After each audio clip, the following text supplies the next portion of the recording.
All right, so Warsaw is a unique city. The earliest settlements in the area date back to 1400 years ago, with evidence of city called Warsaw dating back to 1313. Almost from its inception, it has seen multiple wars, occupations, battles, razings, massacres, and fires, far more than most European cities. Most notably, Poland's capital was largely destroyed during the Second World War. As a consequence, it is often referred to as the City of Ruins. Still, after every calamity, Warsaw rebuilds. Currently, the city is a combination of elegant buildings from Saxon times, architecture from between the world wars, socialist blocks, and modern buildings. Warsaw may not be the most beautiful city, but it is strong and determined. Nothing reflects the city's character more than its diverse buildings. All right, so I think it's pretty cool that the theme comes through in the actual buildings in Warsaw are used in this game. Now, what is this game? It's a tile laying game. So all of us are going to start with a starting tile here, and then we're going to go through 6 epochs or 6 different eras.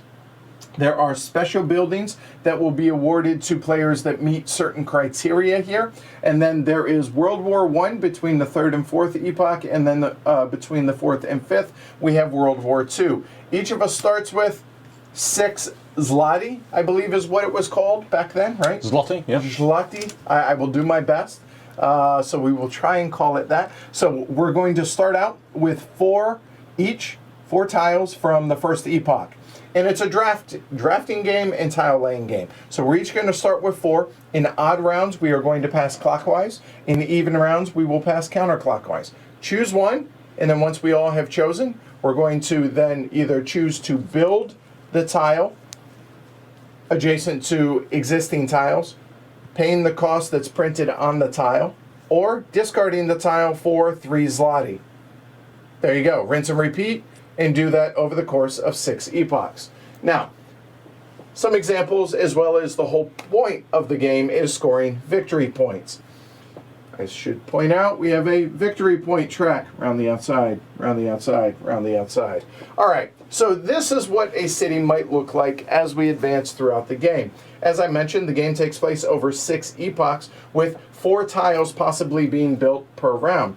Now, you are limited to a 4x3 grid. So everybody's starting tile can be somewhere in their starting grid. Whenever you choose to build a tile that you get from drafting, you have a choice. First off, you can either pay the cost, as shown in the top left-hand corner, and build it in any configuration that you wish.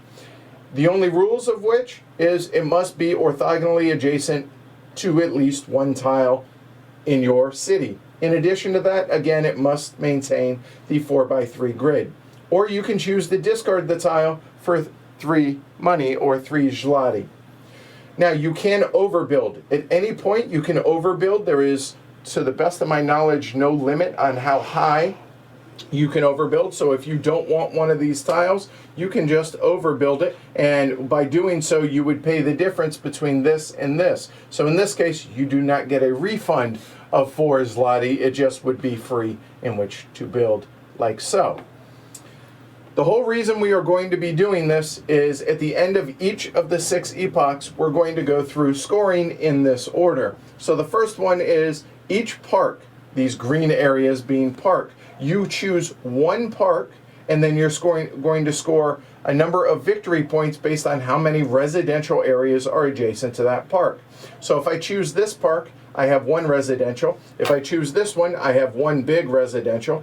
If I choose this big park here, though, I have 1 residential, 2, and 3 adjacent to it. Then we look over here at the scoring, the reference tile. It says 3 scores 3 victory points. However, if I had upwards of 7 or 8, you'll see that it ramps up 13 or 16 points respectively.